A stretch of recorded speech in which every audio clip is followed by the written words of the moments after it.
पण आचार्य अत्रेंनी मृत्युंजय या कादंबरीवर अग्रलेख लिहिला आणि शिवाजी सावंतांचा मृत्युंजय काळ असा उल्लेख हा प्रथम आचार्य अत्रेंनी केलेला.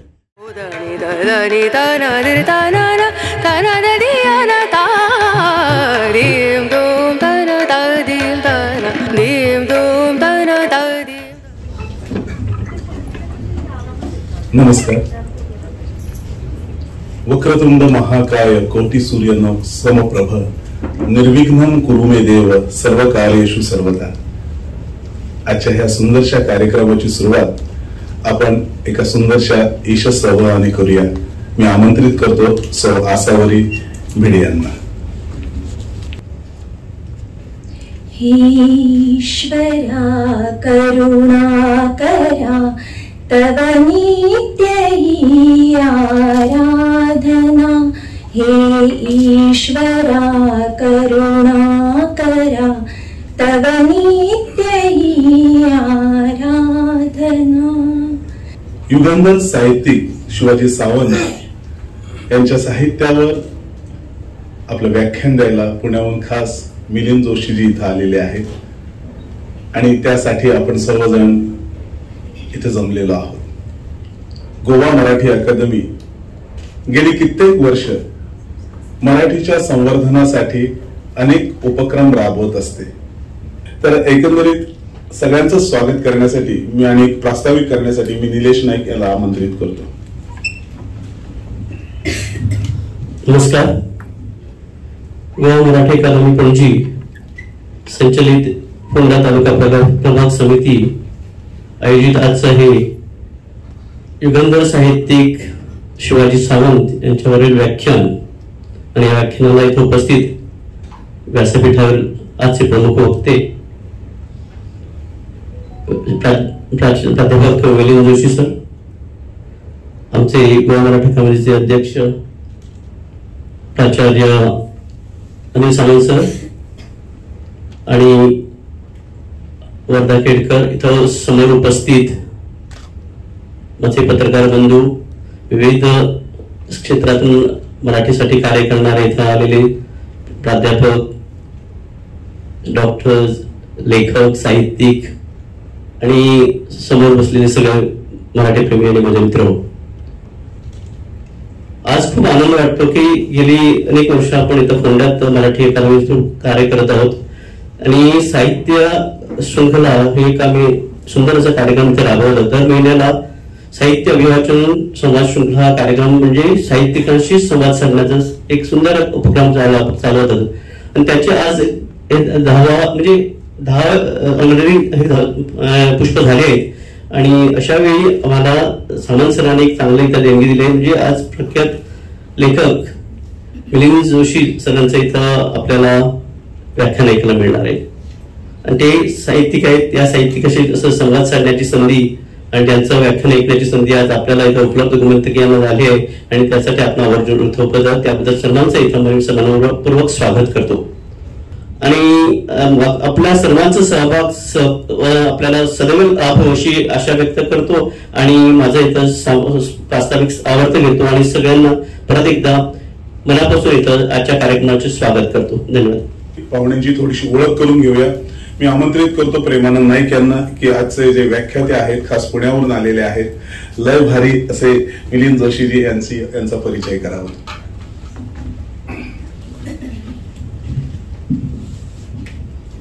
नमस्कार. या ठिकाणी उपस्थित असलेले आमचे आजच्या या व्याख्यानाचे वक्ते, परिचय तसा मोठाच आहे, परिचय करत राहिलो तर व्याख्यान तिथंच राहणार असं मला वाटतं, म्हणून थोडक्यात परिचय करतोय.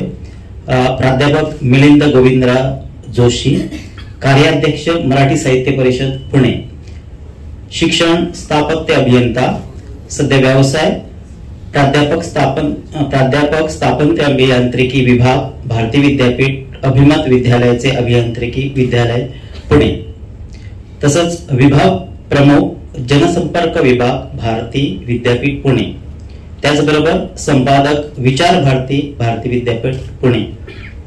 साहित्य क्षेत्रात त्यांनी विपुल असं लेखन केलेलं आहे. प्रकाशित साधारण कथासंग्रह जे आहेत ते 3 कथासंग्रह त्यांचे प्रकाशित झालेले आहेत. त्याचबरोबर विनोदी कथासंग्रह, विनोदी लेखसंग्रह, चरित्रलेखनामध्ये प्राचार्य शिवाजीराव भोसले यांचे चरित्र, त्याचबरोबर व्यक्तिचित्र संग्रह, ललित लेखन, संत साहित्य विषयक, तत्वचिंतनपर लेखसंग्रह, अनुभव कथन, माहितीपर लेखसंग्रह, तसंच अवघा आशा रामार्पण गीत रामायण या पुस्तकाचं संपादन त्यांनी केलेलं आहे. त्याचबरोबर आठवणीतले शिवाजी सावंत अनुबद्ध प्रकाशन पुणे यातर्फे संपादित केलेली अजून काही पुस्तकं आहेत. तसंच स्तंभलेखक म्हणून त्यांनी कार्य केलेलं आहे.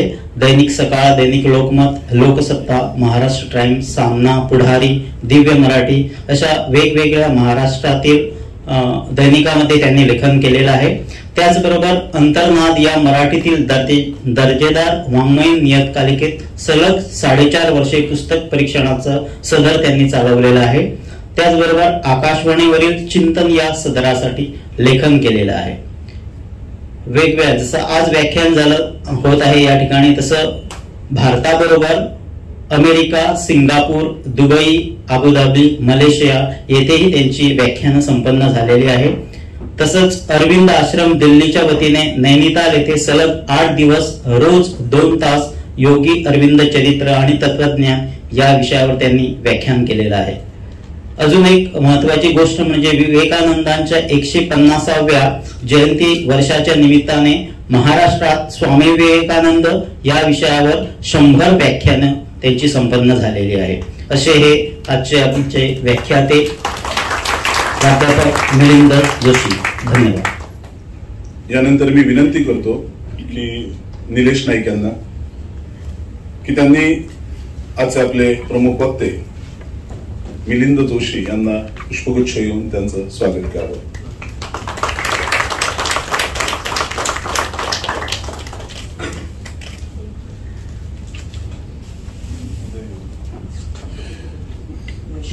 उमेश गावणेकर यांना विनंती करतो की त्यांनी अनिल सामंत यांना पुष्प देऊन त्यांचं स्वागत करावं. हनुमंत नाईक यांना विनंती करतो की त्यांनी निलेश नाईक यांना पुष्प देऊन त्यांचं स्वागत करावं. गौरी भिडे यांना विनंती करतो की त्यांनी वरदा सराफ यांना पुष्प देऊन त्यांचं स्वागत करावं.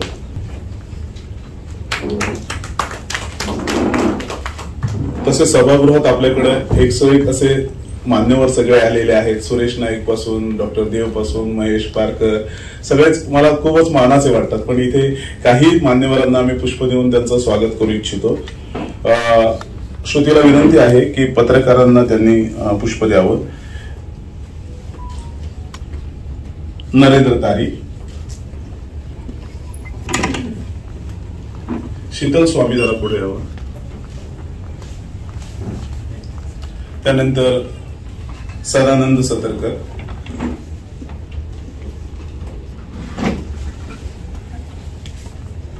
शीतल स्वामींना विनंती आहे की मोहनीश किळवे यांना पुष्प द्यावं. मोहनीश किळवे,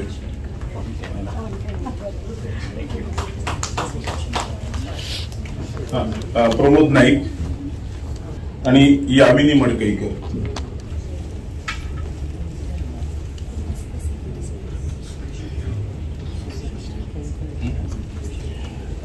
श्रुती सुरेश नाईक पत्रकार.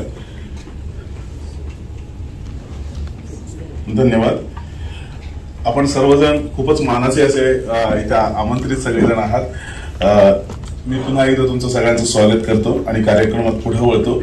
वरील मान्यवरांना विनंती करतो की त्यांनी दीप प्रज्वलनासाठी पुढे यावं आणि आसावरी भिडे यांना विनंती करतो की त्यांनी श्लोक म्हणावा. परम ज्योती दीप ज्योती जनार्दनम दीपो हरतु मे पापम दीप ज्योती नमोस्तुते शुभं करोतु कल्याणं आरोग्यं सुख संपदा द्वेषबुद्धि विनाशाय आत्मज्योति नमोस्तुते आत्मज्योति नमोस्तुते। प्राचार्य अनिल सामंतजी गोव्यात जे नवीन साहित्यिक आहेत, गोव्यात जे मराठीसाठी वावरतात, गोव्यात मराठी वृद्धीसाठी ज्यांना ज्यांना मदत असते अशा सर्वांना नेहमीच मदतीचा हात देत असतात। आणि आजच्या ह्या प्रसंगी मी त्यांना विनंती करतो, कार्यक्रमाचे प्रमुख पाहुणे आणि उद्घाटक म्हणून त्यांनी आपलं मनोगत सादर करावं। व्यासपीठावर उपस्थित माननीय प्राध्यापक मिलिंद जोशी सर, आमचे सगळे व्यासपीठावर मान्यवर आणि इथं उपस्थित श्रोतृवर्ग, प्राध्यापक मिलिंद जोशींसारखा वक्ता, माझं एक निरीक्षण असं आहे की एक काळ होता की महाराष्ट्राला आचार्य अत्रेंपासून राम शेवाळकरांपासून पु ल देशपांड्यापर्यंत अशा वक्त्यांची एक परंपरा आहे की ज्यांच्याकडे विचारही आहेत आणि वाणी आहेत। त्या परंपरेमध्ये ती परंपरा पुढे नेणारा अलीकडच्या काळामध्ये असा एक वक्ता की ज्यांच्या बोलण्याला विचारांचा कणा आहे आणि वक्तृत्वांची वीणा ज्यांच्या बोलण्यामध्ये आहे, असं वरदान लाभलेला एक वक्ता, तर तो गोव्यामध्ये यावा। आणि मला सांगायला हरकत नाही की त्यांचा परिचय मला डॉक्टर अनुजा जोशी यांनी पहिल्यांदा करून दिला की असा वक्ता अजून गोमंतकात आला नाही, तेव्हा असं वक्तृत्व ऐकणं आणि त्यासाठी विषय सुद्धा शिवाजी सावंत यांच्यासारखा अक्षर साहित्य निर्माण करणारा लेखक। तेव्हा आजचे हे जे व्याख्यान आहे ते केवळ बौद्धिक रंजन करणारं अशा प्रकारचं व्याख्यान नसून ते जगण्याचं सृजन करण्याची शक्ती असणारं अशा प्रकारचं एक माध्यम। मी आपल्या सगळ्यांच्या वतीनं प्राध्यापक मिलिंद जोशी यांचं स्वागत करतो आणि या ठिकाणी थांबतो। धन्यवाद। यानंतर मिलिंदजी, मधु मिलिंद, नाव जसं गोड तसे मिलिंद जोशी दिसतातही गोड। त्यांना मी विनंती करतो की त्यानंतर त्यांनी माईकचा ताबा घ्यावा आणि सर्व श्रोत्यांचा तृप्त करावा। मिलिंद जोशी। गोवा मराठी अकादमी संचलित फोंडा तालुका प्रभाग समितीच्या वतीने या व्याख्यानासाठी उपस्थित राहताना आज मला अतिशय आनंद होत आहे। व्याख्यानाला जाण्याचा एक महत्वाचा फायदा म्हणजे आपल्याकडे काय नाही हे व्याख्यानाला गेल्यानंतर आपल्याला कळतं किंवा काय आहे। मी बरं बोलतो हे मला माहित होतं, पण बरं दिसतो याचा उल्लेख त्यामुळे आपल्यालाच आपला नव्याने परिचय घडून देण्यासाठी व्याख्यान उपयोगी पडतात। आणि मी इथे आल्यानंतर सभागृह बघितलं आणि हे भरलेलं सभागृह पाहून मी अक्षरशः भारावून गेलो। आणि सध्याचा काळ इतका कठीण आहे, माणसं जमवणं सध्या सगळ्यात कठीण गोष्ट होऊन बसली आहे। म्हणजे सुरेश नाईक, मला असं वाटतं की काही दिवसांनी जसं आपण वक्त्यांना मानधन देतो तसं श्रोत्यांना द्यावं लागेल, आपण या कार्यक्रमाला या आणि हसा टाळ्या वाजवा।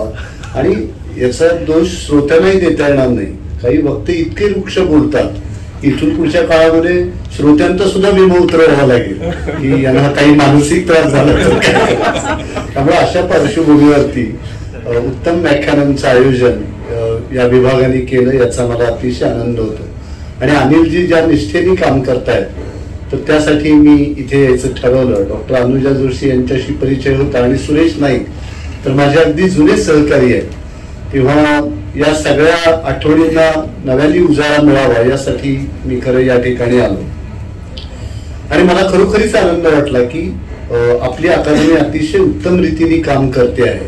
मला एका प्रसंगाची आठवण झाली। मी ज्यावेळेला कराडच्या शासकीय अभियांत्रिकी महाविद्यालयामध्ये शिकत होतो त्यावेळी मी डिबेटिंग आणि कल्चरल विभागाचा सेक्रेटरी होतो आणि त्यावेळेला राम शेवाळकर हे साहित्य संमेलनाचे अध्यक्ष झालेले होते। तर मला असं वाटलं की शेवाळकर साताऱ्याला येणार होते की इतका मोठा एक साहित्यिक साताऱ्याला येतोय तर आपण त्यांना आपल्या कॉलेजमध्ये बोलवायला काय हरकत आहे। तर मी शेवाळकरांचं व्याख्यान ठेवलं, पण नेमकी त्याच दिवशी समोरच्या कॉलेजमध्ये फॅशन शोची स्पर्धा असल्यामुळे आमचे सगळे विद्यार्थी तिकडे गेले आणि उपस्थिती फार कमी होती। मला वाईट वाटलं की शेवाळकरांच्या सारखा इतका एक विद्वान माणूस आपल्या कॉलेजमध्ये येतो आणि ऐकायला फार कमी उपस्थिती आहे। आणि मी ती माझी खंत माझ्या प्रास्ताविकामध्ये व्यक्त केली। शेवाळकर बोलायला उभे राहिले। शेवाळकर म्हणाले, मिलिंद खंत मानून घेऊ नकोस, चांगल्या गोष्टीला वेळ लागतो. मद्यालयामध्ये माणसं स्वतःहून जातात आणि दुधाचा रतीब मात्र घरोघरी जाऊन घालावा लागतो. हा रतीब या प्रभागाने घातलेला आहे आणि म्हणून आपण इतक्या मोठ्या संख्येने उपस्थित आहात याचा मला अतिशय आनंद होतो. खरं तर मृत्युंजय, छावा आणि युगंधर या 3 कादंबऱ्या म्हणजे मराठी साहित्याचा मानबिंदू आहे असं म्हटलं तर काही वावगं ठरणार नाही. आणि ज्या वेळेला मी गोव्यामध्ये यायचं ठरवलं त्यावेळेला शिवाजी सावंतांच्या आठवणींचा जागर करायचा हे ठरवलं, कारण महाराष्ट्राचा हा छावा गोव्यामध्ये विसावलेला आहे. शिवाजी सावंतांनी अखेरचा श्वास जो घेतला तो गोव्यामध्ये, आणि खरं त्या दुर्दैवी क्षणाचा मी साक्षीदार आहे. आणि त्यामुळं गोव्याच्या भूमीमध्ये त्यांच्या आठवणींचा जागर व्हावा असं मला वाटलं. आणि म्हणून ज्यावेळेला सावंत सरांनी मला विचारले की सर विषय कुठला, तर मी सांगितलं की मृत्युंजयकार शिवाजी सावंत या विषयावरती मी आज बोलतो. शिवाजी सावंतांचं नुसतं नाव जरी उच्चारलं तरी मराठी माणसाचा ऊर अभिमानाने भरून येतो. कारण आज ज्यांच्या साहित्य कृतींचे सगळ्या भारतीय भाषांमध्ये आणि काही अन्य परकीय भाषांमध्ये भाषांतर झालेली आहेत, अनुवाद झालेला आहे, हा जो भाग्ययोग मराठी लेखकाच्या वाट्याला आलेला आहे तो फक्त शिवाजी सावंतांच्या वाट्याला आलेला आहे. आणि म्हणून त्यांचं मराठी साहित्यातलं कर्तृत्व हे खूप मोठं आहे. म्हणजे मृत्युंजयकार हा नुसता शब्द जरी उच्चारला तरी आपल्या डोळ्यासमोर 5 फूट 9 इंच उंचीचे, धिप्पाळ शरीर यष्टीचे, कधी जॅकेट कधी कोट घालणारे, डोक्यावरती मिलिटरी बॅरेट कॅप घालणारे, नाकावरून किंचित खाली आलेला चष्मा आणि डोळे याच्या फटीतून समोरच्याचा वेध घेणारे शिवाजी सावंत आपल्या डोळ्यासमोर उभे राहतात. आणि त्यांचा उल्लेख त्यांच्या कुटुंबामध्ये आणि बाहेरचे लोकही राजे असा करत असत. आणि आपल्या राजे या नावाला साजेस हा माणूस जगला, त्यांनी लिहिलं आणि त्यांनी मराठी साहित्याच्या वैभवामध्ये भर घालण्याचं काम केलं. या राजा माणसाची आणि माझी पहिली भेट जी झाली ती बार्शीच्या जनता सहकारी बँक व्याख्यानमालेमध्ये. मी मुळामध्ये बार्शीचा, सोलापूर जिल्ह्यामध्ये बार्शी हे गाव, आणि पूर्वी चांगली पद्धत होती की गणेशोत्सवामध्ये खूप उत्तम बौद्धिक कार्यक्रम होत असत. आता एकूण गणेश उत्सवाचं रूप बघितल्यानंतर लोकमान्यांना सुद्धा उपरती व्हावी अशी एकूण सगळी परिस्थिती आहे. पण त्या काळामध्ये सलग 10 दिवस व्याख्यानं आणि खूप नामवंत वक्ते मी त्या ठिकाणी ऐकले. तर शिवाजी सावंतांचं व्याख्यान होतं. आणि आमच्या शाळेमध्ये अशी एक पद्धत होती की एखाद्या दिवशी जर उत्तम व्याख्यान असेल तर अर्धा दिवस शाळेला सुट्टी दिली जात असे आणि मुलांनी ते व्याख्यान ऐकण्यासाठी जायचं. इतकं ते भारावले पण, कारण दुसरी कुठलीही करमणुकीची साधनं त्यावेळेला नव्हती आणि बौद्धिक गोष्टींना अजूनही समाजामध्ये प्रतिष्ठा होती. तर मी सावंतांचं व्याख्यान ऐकायला गेलो. त्यांच्या व्याख्यानाचा विषय होता कर्ण. आणि कर्ण या विषयावरच्या व्याख्यानामध्ये त्यांनी श्रीकृष्णाचा शेवट कसा झाला हे सांगितलं. की श्रीकृष्णाला झाडावरती पावा वाजवत असताना एक बाण लागला आणि श्रीकृष्णात गतप्राण झाला. त्यांनी त्यांचा अवतार संपवला. तर माझ्या बालमनामध्ये एक प्रश्न उपस्थित झाला की श्रीकृष्ण जर सगळ्या जगाचं नियंत्रण करतो तर एका बाणाने घायाळ होऊन त्यांनी आपला प्राण सोडावा हे काही माझ्या शाळकरी बुद्धीला त्यावेळेला पटलं नाही. तर मग सगळं व्याख्यान संपल्यानंतर सही घेणाऱ्यांची एक मोठी गर्दी होती. त्या गर्दीतल्या रांगेमध्ये मी उभा राहिलो आणि सावंतांच्या जवळ गेलो. तर सावंतांना हा प्रश्न मी विचारला, अहो श्रीकृष्ण इतका बलाढ्य आणि एक साधा बाण लागला आणि तो गतप्राण झाला हे काही मनाला पटत नाही. तर सावंतांनी मला जवळ बोलवलं. माझी हाफ चड्डी, खाकी चड्डी, वर पांढरा शर्ट, सगळा असा गभरा वेश आणि चष्मा होताच त्यावेळेला, कारण जास्त वाचन करायची सवय असल्यामुळे. त्यांनी माझ्याकडे असं चमकून पाहिलं, मला जवळ बोलवलं, माझा हात जोरदार फिरवला आणि पाठीमध्ये एक जोरदार धपाटा घातला आणि म्हणाले, छान प्रश्न विचारलास, पण त्याला तुला याचं उत्तर आत्ता नाही तर तू जेव्हा मोठा होशील तेव्हा मिळेल. मी या लेखकाच्या प्रेमातच पडलो. कारण मी अन्य लेखकांना भेटत होतो व्याख्यानमालेला येणाऱ्या, पण इतक्या सलगीने वागणारा, अगदी कधी ओळख नसलेल्या मुलाचा हात पिळवून एक पाठीत धपाटा घालून छान प्रश्न विचारलास ती शाबासकी देणारा असा मी दुसरा लेखक पाहिलेला नव्हता. आणि त्यामुळे सावंतांविषयीचं माझं आकर्षण हे वाढत गेलं. आणि मला मराठी विषय शिकवणारे सुरेश पाठक या नावाचे एक शिक्षक होते. ते उत्तम कवी होते आणि ते शिवाजी सावंतांच्या संपर्कामध्ये होते. आता मी ज्या बार्शी गावातून आलो ते बार्शी गाव म्हणजे एकीकडे मराठवाड्याचं प्रवेशद्वार आणि दुसरीकडे पश्चिम महाराष्ट्राची हद्द संपते. म्हणजे असं हे सीमेवरचं गाव.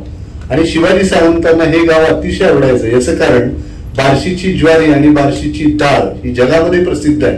आणि त्यामुळे बार्शीला आल्यानंतर त्यांचा मुक्काम असायचा. मग ज्वारी खरेदी करणं, डाळ खरेदी करणं. हे मराठी लेखक अशी काही खरेदी करतो हेच मला अप्रूप वाटत होतं. कारण बहुतेकांचे संसार लेखणीवरतीच चालतात, शब्दांच्या जीवावर, असा माझा एक भ्रम होता. पण असा हा व्यवहारी माणूस. आणि त्यामुळं सावंतांशी असलेला माझा परिचय वाढत गेला. आणि पुढे मी कराडच्या शासकीय अभियांत्रिकी महाविद्यालयातून स्थापत्य अभियांत्रिकीची पदवी घेतल्यानंतर मी पुण्यामध्ये गेलो. पण जवळ 10 वर्ष मी नामवंत बांधकाम कंपन्यांमध्ये काम केलं. त्यामुळं तिथे म्हणजे सकाळी 7ला जाणं आणि रात्री 8ला परत येणं. त्यामुळं इच्छा असूनही केवळ फोनवर बोलणं असंच घडत होतं. पण मी एके दिवशी माझ्या साहित्य वेळापायी नोकरीचा राजीनामा दिला आणि आनंदाची फकिरी स्वीकारली असं म्हटलं तर काही वावगं ठरणार नाही. कारण त्यावेळेला काही प्राध्यापकांना फार चांगले पगार नव्हते.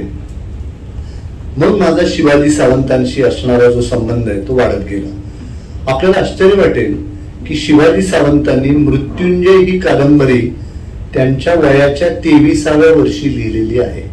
म्हणजे आता 23 वर्षाच्या मुलाला बोनाफाईड सर्टिफिकेटसाठी अर्ज लिहायला सांगितला तर तो म्हणेल की सर प्रिंटेड फॉर्मॅट असेल तर द्या, मी फक्त सही करतो. अशी एकूण सगळी परिस्थिती आहे. अशा परिस्थितीमध्ये हा मुलगा वयाच्या 23व्या वर्षी मृत्युंजय सारखी कादंबरी लिहितो. हीच घटना लोकविलक्षण आहे असं म्हटलं तर काही वावगं ठरणार नाही. कोल्हापूर जिल्ह्यातील आजरा हे शिवाजीरावांचं गाव. आणि तिथल्या एका सामान्य शेतकरी कुटुंबामध्ये शिवाजीराव जन्मले आणि वाढले. त्यांच्या ऐतिहासिक आणि पौराणिक लेखनाचा बीजांकुर त्यांच्या मातोश्री राधाबाई यांनी त्यांच्या मनामध्ये रुजवला असं म्हणायला आपल्याला खूप वाव आहे. कारण या सगळ्या ग्रंथांचं वाचन त्या घरामध्ये करत होते. आणि शिवाजीरावांना लहानपणी आवडणाऱ्या गोष्टी म्हणजे लेखन, व्यायाम आणि ते उत्तम कबड्डी खेळत असत. म्हणजे राष्ट्रीय पातळीवरील खेळाडू म्हणून त्यांची निवड झालेली होती. अभ्यासामध्ये अतिशय उत्तम प्रगती होती. पण घरची आर्थिक स्थिती बेताची असल्यामुळे आपण टंकलेखनाचा एखादा डिप्लोमा पूर्ण करावा आणि त्या आधारे एखादी नोकरी मिळवावी असं त्यांच्या मनामध्ये आलं. आणि मग शिवाजीरावांनी शॉर्ट हँडचा डिप्लोमा पूर्ण केला आणि त्यांना कोल्हापूरच्या सत्र न्यायालयामध्ये नोकरी मिळाली. म्हणजे नाईक साहेब असं म्हटलं जातं की शहाण्या माणसांनी कोर्टाची पायरी सोडू नये. पण फार मोठ्या माणसांनी काही काळ कोर्टामध्ये काम केलेलं आहे. त्यामध्ये शिवाजी सावंत आहेत आणि शिवाजीराव भोसले आहेत. शिवाजीराव भोसले सुद्धा LLB झालेले. पण शेवटी लॉर्डच्या शोधात निघालेला हा तत्वज्ञ मेलॉर्डची कसरत काही करू इच्छित नव्हता. त्यामुळे त्यांनी ठरवलं की आपण शिक्षक व्हायचं. आणि शिवाजी सावंतांचं मन सुद्धा कोर्टामध्ये रमलं नाही. त्यामुळे त्यांनी शिक्षक व्हायचं असं ठरवलं. आणि मग कोल्हापूरच्या राजाराम हायस्कूलमध्ये त्यांना शिक्षकाची नोकरी मिळाली. आणि ती करत असताना FYBA ची हिंदीची परीक्षा पुणे विद्यापीठाची बाहेरून देत असताना केदारनाथ मिश्र यांचं कर्ण हे खंडकाव्य त्यांच्या वाचनात आलं आणि त्यांनी शिवाजीराव अक्षरशः भारावून गेले. म्हणजे कर्ण हा त्यांच्या मननाचा, चिंतनाचा विषय बनला. पण त्यापूर्वी एक घटना अशी घडली होती की ते इयत्ता 9वी मध्ये शिकत असताना त्यांनी आणि त्यांच्या मित्रांनी शिव परांजपे लिखित अंगराज कर्ण ही एकांकिका शाळेतल्या स्नेहसंमेलनाच्या व्यासपीठावरती सादर केलेली होती. आणि त्यामध्ये स्पष्ट शब्दोच्चार आणि राजबिंड रूप यामुळे श्रीकृष्णाची भूमिका ही शिवाजी सावंतांच्या वाट्याला आलेली होती. आणि त्यांचा दुसरा मित्र ही कर्णाची भूमिका साकारत होता. पण रथचक्र उद्धरणाच्या वेळी कर्णाने उच्चारलेलं प्रत्येक वाक्य हे शिवाजीरावांच्या अंतःकरणामध्ये एखाद्या बाणाप्रमाणे रुतलं. आणि मृत्युंजय या अजरामर साहित्य कृतीचं बीज शाळेच्या स्नेहसंमेलनाच्या एका व्यासपीठावरती पडलेलं आहे. म्हणजे आज अनेक जण विचारतात की ही स्नेहसंमेलन कशासाठी. त्यांनी लक्षात ठेवलं पाहिजे की इतका मोठा इतिहास एका नाटकाने, एका एकांकिकेने घडू शकतो. आणि तेव्हापासून कर्णाविषयीचं आकर्षण त्यांना वाटत होतं. आणि केदारनाथ मिश्र यांचं कर्ण हे खंडकाव्य वाचल्यानंतर तर त्यांचं आकर्षण आणखीन वाढत गेलं. आणि गोखले कॉलेजची लायब्ररी, करवीर नगर वाचन मंदिर, तिथे शिवाजीराव तासनतास बसत होते. शिवाजीरावांचा पिंड हा लेखकाचा असला तरी त्यांची वृत्ती ही संशोधकाची होती. त्यामुळे प्रत्येक गोष्ट आणि घटना यांचं वैज्ञानिक पद्धतीने पृथक्करण केल्याशिवाय त्यांची प्रतिभा काही शब्दावरती स्वार होत नव्हती. हे शिवाजीरावांचा एक आवडता शब्द होता फुली मारणे. याचा अर्थ त्या कालखंडात ती व्यक्तिरेखा झालीच नाही, अशी फुली एकदा मारली की त्या व्यक्तिरेखेकडे अधिक त्रयस्थपणे आणि तटस्थपणे पाहता येतं. आणि मग शब्दांच्या फुलोऱ्यात आणि कल्पनेच्या विश्वात न रमता कादंबरी अधिक वास्तववादी व्हावी म्हणून शिवाजीरावांनी कुरुक्षेत्राचा प्रवास करायचा असं ठरवलं. मला सांगा की ज्या शिक्षकाच्या नावावरती एकही पुस्तक नाही, तो ठरवतो की आपण कर्णावरती एक कादंबरी लिहायची, जवळ पैसे नाही, शाळेमध्ये आता रजेचा प्रश्न निर्माण झाला. मग शिवाजीराव कोल्हापूरचे जे सरकारी डॉक्टर पाथरकर यांना भेटले आणि त्यांना आपली अडचण सांगितली. मग पाथरकरांनी त्यांना सर्टिफिकेट दिलं आजारी असल्याचं आणि शिवाजीरावांना 6 महिन्याची रजा मंजूर झाली. म्हणजे डॉक्टरांनी बोगस सर्टिफिकेट देण्याची प्रथा किती जुनी आहे, पण त्यातून एक अजरामर कला होती कशी निर्माण होती. अनुजा जोशींना उत्स्फूर्तपणे हसू आलं. तर हे लक्षात घेतल्यानंतर आपल्या येईल. आणि मग शिवाजीरावांना रजा मंजूर झाली, पण आता कुरुक्षेत्रापर्यंत जायचं तर काय करायचं. तर त्या काळामध्ये कोल्हापूरकरांनी त्याला 8 दिवसामध्ये 1800 रुपये जमा करून दिले. त्यातला पहिला 1,600 रुपयांचा चेक होता तो चित्रतपस्वी भालजी पेंढारकरांचा होता. आणि मग शिवाजीराव मुंबईला आले. त्यांनी मुंबईला आल्यानंतर तर्कतीर्थ लक्ष्मण शास्त्री जोशी, मधुकरराव चौधरी, बाळासाहेब ठाकरे, प्रबोधनकार ठाकरे यांच्या भेटी घेतल्या. दिल्लीला गेले, गोळवलकर गुरुजींची भेट घेतली. गोळवलकर गुरुजींनी कुरुक्षेत्र विद्यालय जे आहे तिथलं गीता विद्यालय कुरुक्षेत्र मधलं, त्याचे जे मुख्याध्यापक विश्वनाथ बाबू भल्ला यांना पत्र दिलं आणि त्या विश्वनाथ बाबू भल्ला यांनी शिवाजीरावांना आपल्या घरीच ठेवून घेतलं. आणि शिवाजीराव 3.5 महिने कुरुक्षेत्रावरती राहिले. त्यांनी सगळे उपलब्ध संदर्भ तपासले आणि आल्यानंतर 3 महिन्यामध्ये 1,500 पानांचं हस्तलिखित तयार केलं. हे हस्तलिखित तयार झालं, पण महाराष्ट्रातला एकही प्रकाशक त्यावेळी ही कादंबरी प्रकाशित करण्यासाठी तयार नव्हता. एक तर शिवाजी सावंतांचं नाव नवीन होतं आणि दुसरं महाभारतासारखा विषय आणि इतकं प्रदीर्घ लेखन कोण प्रकाशित करणार. सगळीकडे नकार घंटा वाजत होती. म्हणजे आज आपल्याला आश्चर्य वाटेल की प्रकाशकांना जर आपण विचारलं कुठल्याही भाषेतल्या, तर ते आपल्याला सांगतील की इतर पुस्तकांचं आम्हाला माहित नाही, पण मृत्युंजय छावा आणि युगंधरची एकही प्रत विकली गेली नाही असा एकही दिवस गेल्या कित्येक 40 वर्षात उगवलेला नाही. ही वस्तुस्थिती आहे. आणि त्या माणसाची कादंबरी प्रकाशित करण्यासाठी एकही प्रकाशक तयार नाही. मग शिवाजी सावंतांना एकच दिलासा होता, तो म्हणजे पुण्यात गदी माडगुळकरांचा. आणि मग शिवाजी सावंत पुण्यामध्ये आले, गदी माडगुळकरांना भेटले आणि गदी माडगुळकरांना म्हणाले की तुम्ही ही कादंबरी हस्तलिखित वाचा आणि कुठल्या तरी प्रकाशकाला माझं नाव सुचवा. आणि मग गदी माडगुळकरांनी ती कादंबरी वाचली. त्यांनी कॉन्टिनेंटलचे अनंतराव कुलकर्णी यांना फोन करून सांगितलं मुलगी नाकी डोळी नीटच आहे, तुम्ही करून घ्यायला हरकत नाही. आणि मग ती कादंबरी कॉन्टिनेंटल प्रकाशनाने प्रकाशित केली. आपल्याला आश्चर्य वाटेल, 3 महिन्यात 3,500ची आवृत्ती संपली. आणि शिवाजी सावंतांना पत्र यायला लागली आणि त्यामध्ये काही कॉलेज कुमारींची सुद्धा पत्र होती. शिवाजी सावंतांनी ही कादंबरी लिहायला सुरुवात केली वयाच्या 23व्या वर्षी आणि ही कादंबरी प्रकाशित झाली त्यांच्या वयाच्या 27व्या वर्षी. आणि तिचं प्रकाशन म्हणजे ते प्रकाशन म्हणत नसत, पूजन हे गदी माडगुळकरांच्या हस्ते झालं. आणि मग कॉलेज कुमारींची पत्र यायला लागली, तर त्या पत्रामध्ये लिहिलेलं असायचं की आपली मृत्युंजय ही कादंबरी मला अतिशय आवडली, मला आपली नात समजा आणि मार्गदर्शन करा. त्यावेळेला शिवाजी सावंत फक्त 27 वर्षाचे होते. आणि मग अशाच आलेल्या पत्रातून एक पत्र आलं, ते पुण्याच्या कुमारी कुंदा कामतेकर या नावाच्या मुलीचं. आणि पत्रामध्ये तिने लिहिलेलं होतं की तुमच्या लेटरहेडवरचं मानचिन्ह मला अतिशय भावलं, आपण तेजाचे पूजक आहात. त्या एकाच वाक्यावरून ही मुलगी आपल्या भावी जीवनाचा साथीदार होण्यास योग्य आहे असं शिवाजीरावांना वाटलं. आणि एकमेकांना न भेटता दोघांचा 6 महिने पत्रव्यवहार सुरू होता. पण पुण्यातल्या सदाशिव पेठेतल्या कोकणस्थ ब्राह्मणाच्या मुलींनी 96 मराठा मुलाशी लग्न करणं ही गोष्ट काही काळाला मानवणारी नव्हती. पण नासम इनामदार, गदी माडगुळकर, दमा मिराजदार ही सगळी मंडळी मध्यस्थ झाली आणि कुंदा कामतेकर, मृणालिनी सावंत झाल्या. त्यामुळे नव्या लेखकांनी लक्षात ठेवावं की कलाकृती चांगली असेल तर नवरा देखील चांगला मिळू शकतो, हे साहित्य कृतीचा हा देखील फायदा होऊ शकतो असं म्हणायला काय हरकत नाही. आणि आपल्याला आश्चर्य वाटेल की आचार्य अत्रेंची सध्या 100वी जयंती वर्ष आपण साजरच करतो आहोत. आणि अत्र्यांनी कौतुक केलं म्हणजे महाराष्ट्रामध्ये त्याला एक प्रतिष्ठा लावणार हे अगदी ठरूनच गेलेलं होतं. म्हणजे गुणग्राहकता काय असावी हे आचार्य अत्रेंच्याकडून आपण खरं शिकलं पाहिजे. म्हणजे आपल्याकडे एखादा मराठी लेखक डॉक्टरांच्याकडे गेला आणि म्हणाला माझं पोट दुखतंय, तर डॉक्टर प्रथम त्याला विचारतात आज तुमच्या लेखक मित्राला कुठला पुरस्कार मिळालेला आहे का.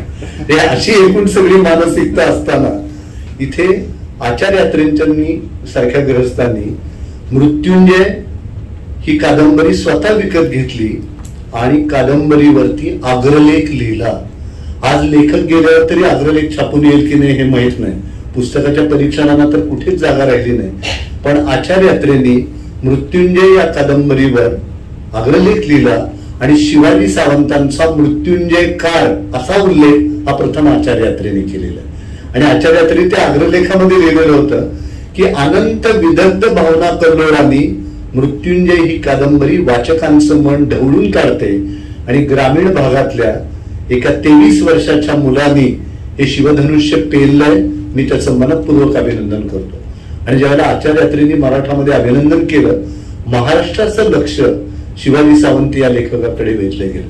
डॉक्टर पु ग सहस्त्रबुद्धे यांनी दैनिक केसरीमध्ये एक उत्तम समीक्षा लेख लिहिला आणि त्या समीक्षा लेखामध्ये महातेज आत्मसात केलेली साहित्य कृती असा मृत्युंजयचा उल्लेख केला.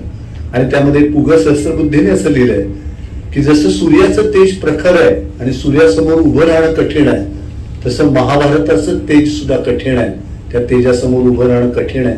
पण शिवाजी सावंतांच्या सारख्या तरुण लेखकांनी हे तेज नुसतं पचवलेलं नाही तर स्वतःचं सामर्थ्य काय आहे प्रतिभेचं हे वाचकांना दाखवून दिलेलं आहे. त्यामुळे अशा महाराष्ट्रातल्या 2 मातब्बर लोकांच्या कडून त्यांना शाबासकी मिळाल्यानंतर शिवाजी सावंत या लेखकाचं मोठेपण हे महाराष्ट्राच्या लक्षामध्ये आलं आणि तिथून पुढे शिवाजी सावंतांनी कधीही मागे वळून पाहिलं नाही. म्हणजे 1967 साली लोकशिक्षण या मासिकाचं संपादन करण्यासाठी शिवाजी सावंत हे पुण्यामध्ये आले आणि त्यावेळेला त्यांनी छावा या कादंबरीच्या लेखनाला प्रारंभ केला. छावा आपल्याला माहितीये संभाजी महाराजांच्या जीवनावरती आधारलेली ही कादंबरी आहे. आणि ही कादंबरी लिहित असताना त्यांच्या स्कूटरला अपघात झाला, त्यांची एक बाजू पॅरालाइज झाल्यासारखी झाली. छाव्याचं लेखन अंतिम टप्प्यामध्ये आलेलं होतं. इतर वेळी ते असंबद्ध बोलत असत, वहिनी त्यांच्या लेखनिक झालेल्या होत्या. पण ज्यावेळेला ते छावाचं डिक्टेशन देत असत त्यावेळेला या लेखनामध्ये कुठेही विसंगती आपल्याला कधीही सापडलेली दिसणार नाही.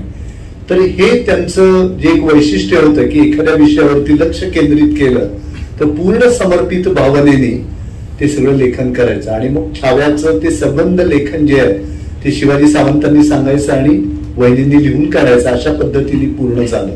आणि पुढे छावा देखील कॉन्टिनेंटल प्रकाशनाने प्रकाशित केली. शिवाजीरावांच्या लेखणीला वर्ज्य असं काहीच नव्हतं. म्हणजे शिवाजीरावांचा उल्लेख आपण ऐतिहासिक आणि पौराणिक कादंबरीकार असा करतो, पण त्यांची लेखणी पुराण, इतिहास आणि वर्तमान अशा 3ही काळांना स्पर्श करणारी होती. म्हणजे रामायण महाभारताविषयी त्यांना जे वाटणारं आकर्षण होतं ते अगदी स्वाभाविक होतं. आणि विशेषतः ज्यांनी सामान्याकडून असामान्यत्वाकडे प्रवास केला अशा व्यक्तींच्या विषयी शिवाजीरावांनी ज्या कादंबऱ्या लिहिल्या त्या देखील तितक्याच महत्वाच्या आहेत. विशेषतः विठ्ठलराव विखे पाटलांच्या जीवनावरती लढतसारखी कादंबरी त्यांनी लिहिली. किंवा कामगार नेते भाई मनोहर कोतवाल यांच्या जीवनावरती संघर्ष सारखी त्यांची जी कादंबरी आहे ती खूप महत्वाची आहे. किंवा मोराळा, अशी मने असे नमुने सारखी त्यांची व्यक्तिचित्रण आहेत.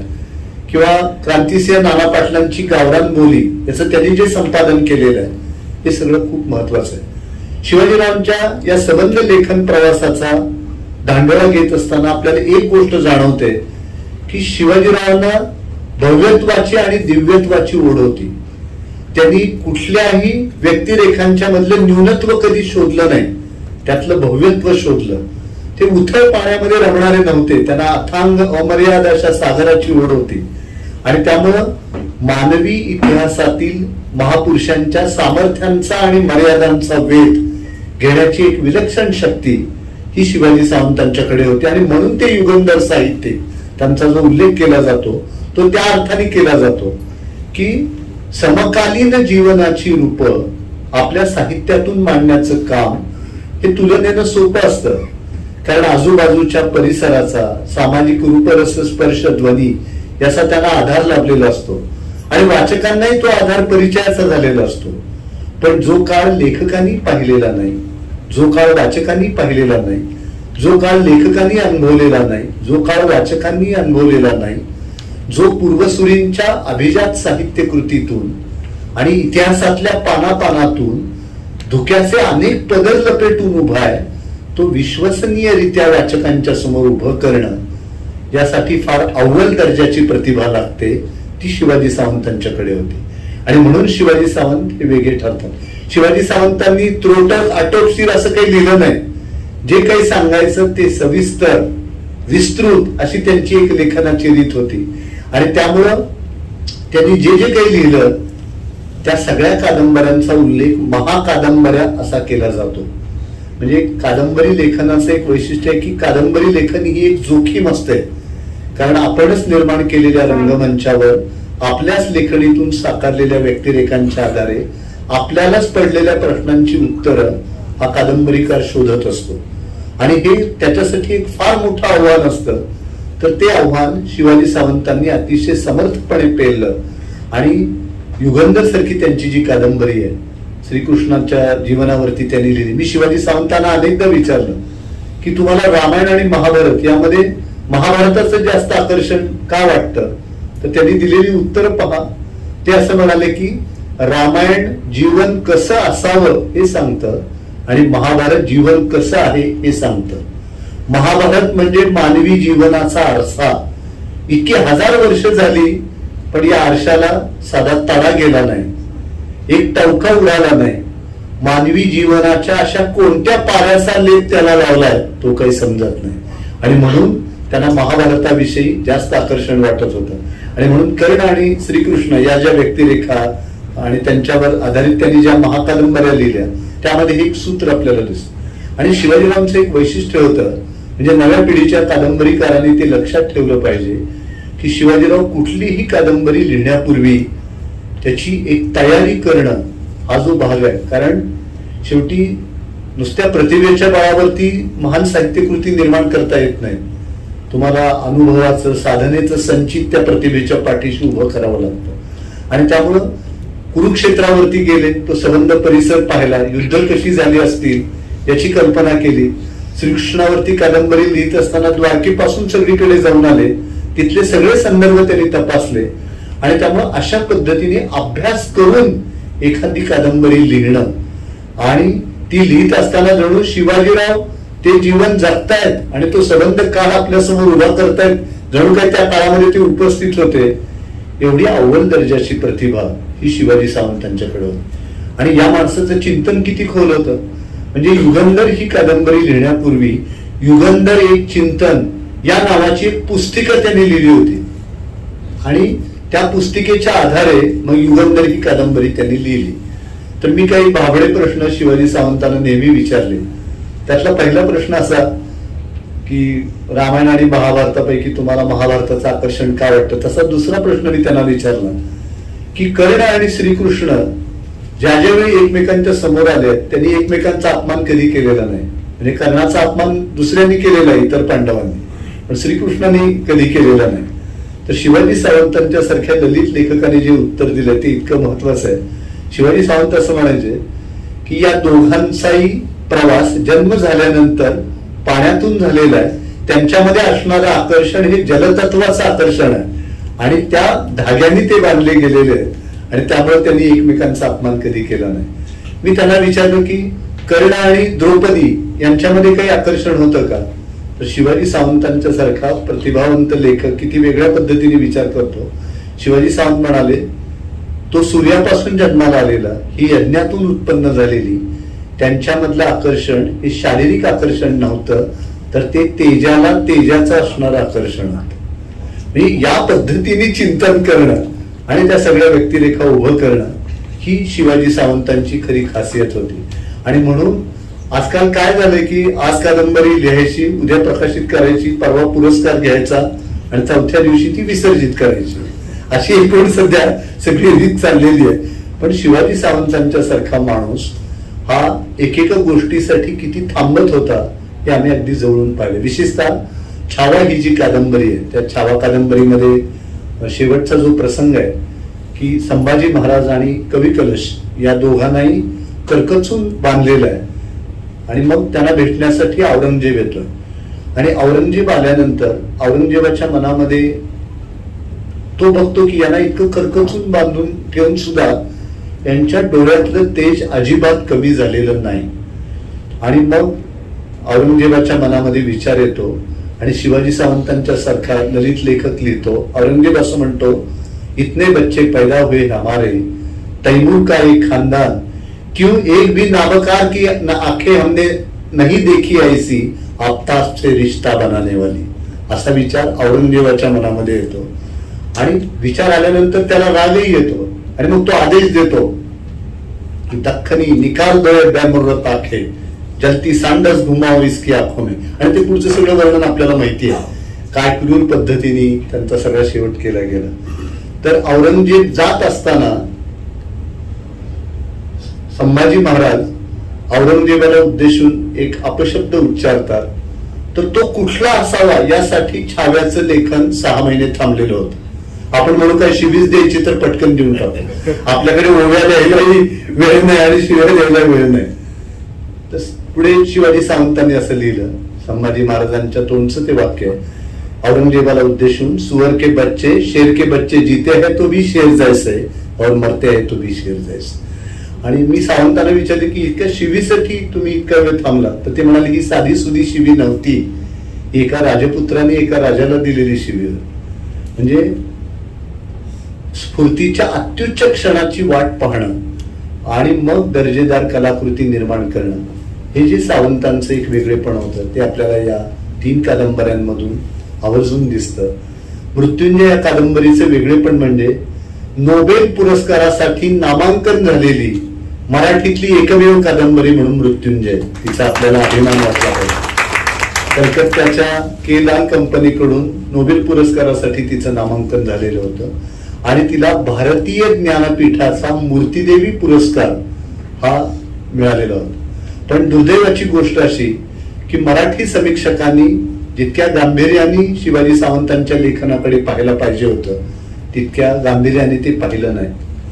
लोकप्रियता हा कुठल्याही साहित्य कृतीच्या श्रेष्ठतेचा निकष असू शकत नाही, पण त्यामुळे श्रेष्ठ साहित्य कृतींच्याकडे दुर्लक्ष करणं हे देखील योग्य नाही.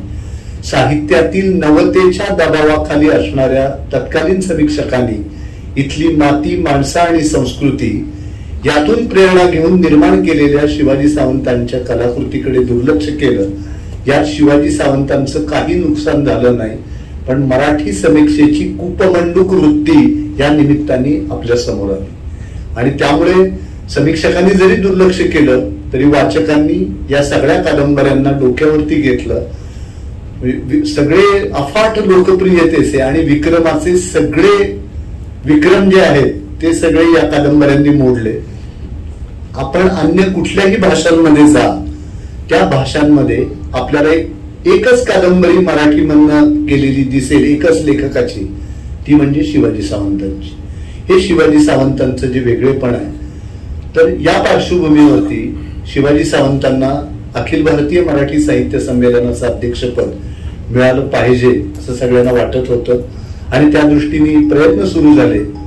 सुरेश नाईक त्यावेळेला महामंडळामध्ये होते, त्यावेळेला निवडणुका होत्या आणि शिवाजी सावंतांची जी अखेर झाली गोव्याच्या भूमीमध्ये ती निवडणुकीत मतं मिळवण्याच्या धावपळीमुळे झाली. दया पवार आणि शिवाजी सावंत हे मराठी साहित्य विश्वानी 2 मोहरे गमावले ते साहित्य संमेलनाच्या अध्यक्षपदाच्या निवडणुकीमुळे. याची जी एक खंत वाटत होती, त्यामुळे मी महाराष्ट्र साहित्य परिषदेचा कार्याध्यक्ष झाल्यानंतर आम्ही घटना बदलून टाकली आणि निवडणूक पद्धत रद्द करून टाकली. आता अखिल भारतीय मराठी साहित्य संमेलनाचे अध्यक्ष हे सन्मानपूर्वक निवडीने त्या मान्यवर व्यक्तीला दिलं जातं आणि त्यामुळे वाचकांच्या मनातले संमेलनाध्यक्ष हे साहित्य संमेलनाला मिळाले. तर त्यामध्ये अरुणा ढेरे आहेत, फादर फ्रान्सिस दी ब्रिटो आहेत, जयंत नारळीकर आहेत, भारत सासणे आहेत, रवींद्र शोभणे आहेत, ही सगळी नरेंद्र चपळगावकर आहेत. अन्यथा ही माणसं कधीही या निवडणुकीच्या गदारोळामध्ये उतरली नसती. तर गोव्याचं आणि शिवाजी सावंतांचं हे नातं आहे. विशेषतः युगंधर कादंबरी लिहित असताना कुठला फॉर्म घ्यावा याविषयी शिवाजी सावंतांच्या मनामध्ये संदेह होता. मृत्युंजय सारखा फॉर्म घ्यावा का? तर आम्ही दोघंही कुसुमाग्रजांच्याकडे गेलो आणि कुसुमाग्रजांनी सांगितलं की जसा मृत्युंजयचा फॉर्म तुम्ही घेतलेला आहे तसाच तुम्ही युगंधरचा घ्या, कारण मराठी वाचकांना हा फॉर्म अधिक आवडलेला आहे. आणि मग शिवाजी सावंतांनी त्या फॉर्म नुसार लिहिलं आणि ती कादंबरी सुद्धा खूप गाजली. कोल्हापूरच्या रांगड्या मातीत वाढलेल्या आणि माणुसकीच्या आणि प्रेमाच्या ओलाव्याने गहिवरणाऱ्या या प्रतिभावंताचे वेगवेगळे भाव त्या त्या क्षणी अगदी लख्ख दिसायचे. हे आपल्या सगळ्यांना वाटेल की इतक्या महाकादंबऱ्या 600-700 पानांच्या कादंबऱ्या लिहिणारा हा माणूस कुठेतरी एकांतामध्ये असेल, पण ते फक्त लिहिताना एकांतामध्ये असायचे आणि सतत लोकांतामध्ये असायचे. त्यांच्या घरामध्ये सतत दरबार भरलेला असायचा. त्यांच्या घरात आराम खुर्चीवरती एका पायावरती दुसरा पाय घेऊन हाताच्या एका तळव्यावरती दुसऱ्या हाताचे तळवे घेऊन स्वारी अखंड गप्पा मारण्यामध्ये रमलेली असते. आणि त्यामुळं कुठल्याही कार्यक्रमाला निघाले बाहेरगावच्या की सारसबागेवरून गाडी घेतली जायची, तिथे 3 फुलांचे गजरे घ्यायचे, एक गाडीला अडकवायचा, एक ड्रायव्हरला द्यायचा आणि एक स्वतःच्या रुमालामध्ये ठेवायचा. हे त्यांचा जो राजे असा उल्लेख केला जात होता ना, तो अगदी त्यांच्या वर्तनाशी सुसंगत असाच तो निश्चितपणाने म्हणावा लागेल.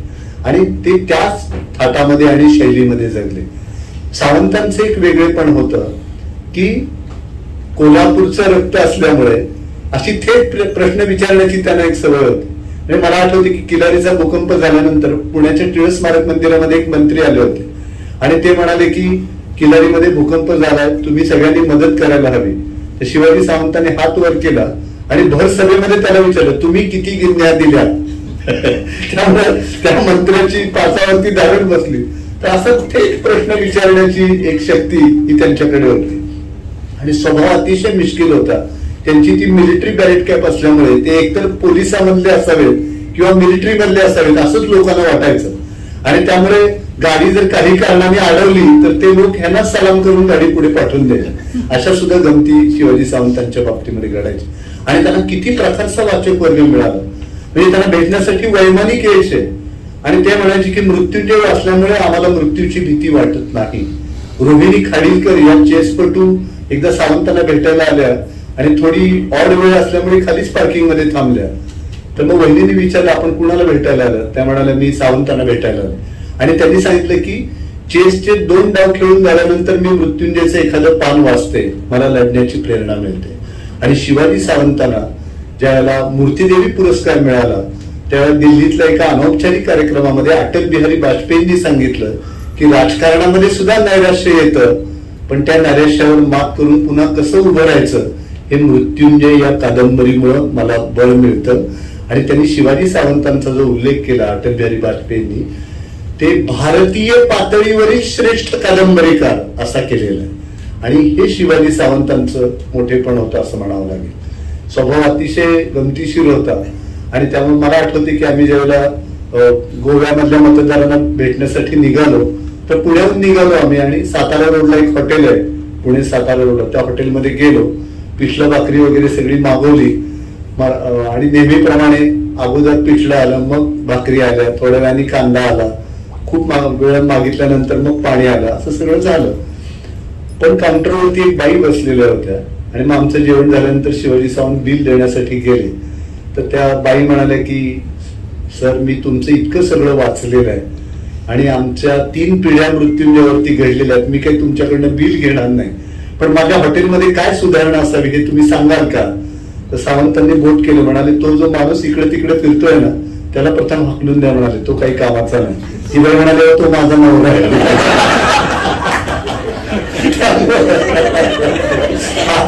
अशाच काही गमती आहे शिवाजी सावंतांच्याकडून. तर या बिनधास्त बोलून टाकलं असाच त्यांचा स्वभाव होता. तर त्या पार्श्वभूमीवरती सगळं घडत होतं. आणि अखिल भारतीय साहित्य संमेलनाच्या अध्यक्षपदासाठी ते उभे राहिल्यानंतर त्यांना खरं उत्तम पाठिंबा मिळत होता.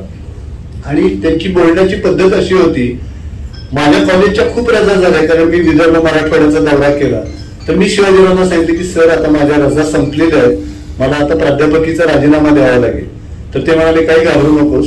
दुसऱ्या दिवशी गाडी घेऊन कॉलेजच्या पोर्च मध्ये थांबले आणि मग शिपाईने जाऊन सांगितलं, अहो ते शिवाजी सावंत आले. मग प्राचार्य खाली आले. अहो म्हणाले वर तरी चला माझ्या केबिन मध्ये. म्हणाले मिलिंद जोशींना 10 दिवस ऑन ड्युटी माझ्या बरोबर देत असाल तरच मी वर येतो. आता प्राचार्य काय म्हणणार. आणि मग ऑन ड्युटी मी शिवाजीरावांच्या बरोबर आलो आणि आम्ही येताना कोल्हापूर मार्गे आजऱ्याला गेलो. त्यांचं जे जन्मगाव आहे, आजऱ्याला गेल्यानंतर ज्या ज्या ठिकाणी शिवाजी सावंत खेळले तो सगळा भाग त्यांनी आम्हाला दाखवला. त्यांचं बालपण कुठे गेलं. सकाळी 5 वाजता आम्ही उठलो. पक्ष्यांचे छान आवाज येत होते. शिवाजी सावंत म्हणाले, हे खरं विश्वाचं गीत आहे. 2 डोंगरांच्या मधून केशरी छटा घेऊन सूर्यबिंब वर येत होतं आणि शिवाजी सावंतांनी त्या सूर्याच्या बिंबाला नमस्कार केला. तो तेजाला केलेला नमस्कार होता. आणि सगळी ती ठिकाणं दाखवत असताना मी शिवाजीरावांना म्हणालो की शिवाजीराव, आपण परत जाताना याच मार्गाने जाणार आहोत, तुम्ही नंतर दाखवलं तरी या गोष्टी चालतील. तर शिवाजीराव म्हणाले, येतानाच कोणी पाहिलं. आणि हे त्यांचं वाक्य काळजाला खूप चटका लावून गेलं. आणि आजरा ते गोवा हा प्रवास मोठा विलक्षण होता. एकतर निसर्गाचा बहर आणि दुसरीकडे शिवाजी सावंतांच्या सारखा लेखक. मडगावला आम्ही तिथले प्रसिद्ध उद्योगपती जॉन अलेक्स फर्नांडिस, जे आजरा याच गावचे, त्यांच्या घरी थांबलो होतो. आणि त्यांनी सगळ्या गोव्यामधल्या साहित्यिकांना बोलवलं. दुपारी आम्ही रमाकांत खलप यांच्या घरी जेवण करून मुक्कामाला जॉन अलेक्स फर्नांडिस यांच्याकडे गेलो. आणि शिवाजी सावंतांची खूप सेवा करावी लागायची. म्हणजे त्यांचे पाय दाबून देणे, त्यांना अमृतांजन कपाळावरती लावून देणे, पुन्हा त्यांचं सगळं आंघोळीचं सामान बाथरूम मध्ये देऊन ठेवणे. आणि ह्यामध्ये थोडी कुचराई त्यांना चालायची नाही. पण नंतर मला कधीतरी म्हणायचे की तू जर एवढी सेवा तुझ्या आई वडिलांची केली तर तुला विमान आल्याशिवाय राहणार नाही. मी म्हणलं, मला विमान येण्याशी काही घेणं देणार नाही, पण तुमच्यासारख्या प्रतिभावंताच्या सहवासात राहायला मिळत आहे याचा मला जास्त आनंद आहे. आणि त्या दिवशीची रात्र खूप सुंदर गेली. सगळे गोव्यातले साहित्यिक आले होते. दुसऱ्या दिवशी शिवाजीराव आंघोळीला गेले आणि त्यांना दम लागला. बाहेर आल्यानंतर जॉन अलेक्स फर्नांडिस यांनी ताबडतोब डॉक्टरांना बोलवलं. डॉक्टरांनी घरीच ECG काढला आणि सांगितलं की यांना ताबडतोब हॉस्पिटलमध्ये नेलं पाहिजे. मग आम्ही मडगावच्या हॉस्पिटलमध्ये त्यांना घेऊन गेलो आणि त्याच वेळेला पणजीला पत्रकार परिषदेचं आयोजन केलेलं होतं. आणि त्यामुळे मग शिवाजीरावांची इच्छा होती की तुम्ही पत्रकार परिषदेच्या दिशेने जा. आम्हाला शिवाजीरावांना हॉस्पिटलमध्ये सोडून जाणं बरं वाटत नव्हतं. शिवाजीरावांनी त्यांच्या गळ्यातल्या माळा, लॉकेट, अंगठ्या सगळं काढून माझ्या हातामध्ये दिलं आणि आम्ही पणजीच्या दिशेने निघालो. अगदी 5 मिनिटं पुढे आलो असो तितक्या डॉक्टरांचा फोन आला, शिवाजीराव गेले, तुम्ही परत निघा. आणि दुसऱ्या फोनवरती पुण्याहून वहिनी विचारत होत्या की त्यांची तब्येत कशी आहे. आम्ही परत हॉस्पिटलमध्ये आलो.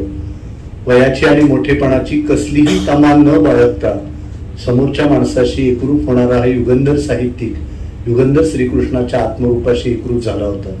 त्या दुःखात सुद्धा आम्ही त्यांची ती मिलिटरी बॅरेट कॅप त्यांच्या डोक्यावरती चढवली, त्यांचा नेहमीचा पोशाख. आणि परत जात असताना गावोगावी लोक एखाद्या नेत्याला भेटायला यावेत तसे जमत होते. हारांचे ढीग साचत होते. आजरा या त्यांच्या गावी तर शिवाजीराव अजरामर रहे, अमर रहे अशा सगळ्या घोषणा दिल्या जात होत्या. आणि आम्ही शिवाजीरावांना घेऊन पुण्याला आलो. एरवी आम्ही कुठल्याही दौऱ्यावरून आलो की शिवाजीरावांच्या बॅगा घरामध्ये नेऊन ठेवायचो आणि वहिनींना सांगायचो आम्ही शिवाजीरावांना सुखरूप आणलं बरं का. यावेळेस त्यांचा निष्प्राण अचेतन देह आम्हाला त्यांच्या घरामध्ये ठेवावा लागला. पुढे काही दिवसांनी मी आठवणीतले शिवाजी सावंत हे पुस्तक संपादित केलं आणि मी शिवाजीराव भोसलेंना विनंती केली की सर तुमच्या भावना तुम्ही मला लिहून पाठवा. 4 दिवसामध्ये शिवाजीराव भोसलेंचं टपोऱ्या हस्ताक्षरातलं पत्र आलं आणि त्या पत्रामध्ये शिवाजीराव भोसलेंनी लिहिलेलं होतं, आप्तस्वकीयांना जरबेत ठेवणारा हा उग्रगंभीर पुरुष प्रथमदर्शनी सर्वांना भयचकित करतो, पण थोड्याच वेळात बैठकीत स्नेहकस्तुरीचा गंध दरवळू लागतो आणि माणसे त्यांच्या पायाशी आणि पायी खुळी होतात.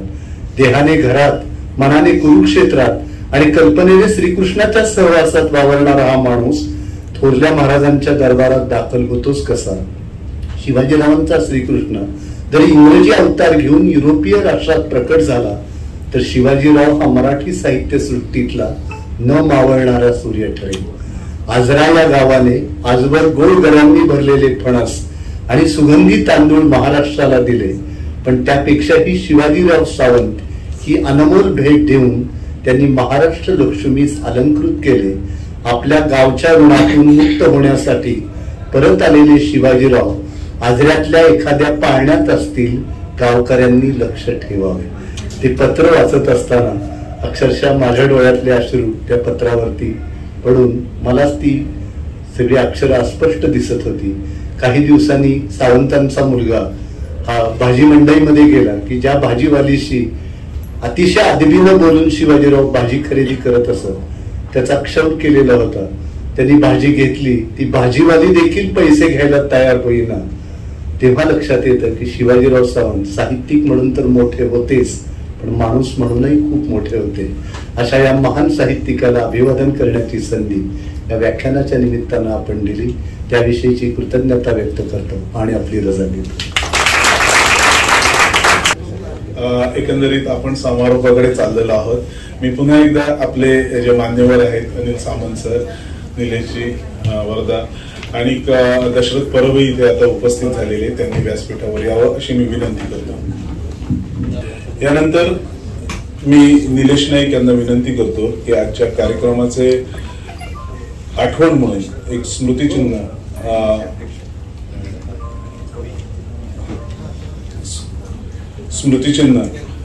माननीय मिलिंद जोशी यांना प्रदान करावं.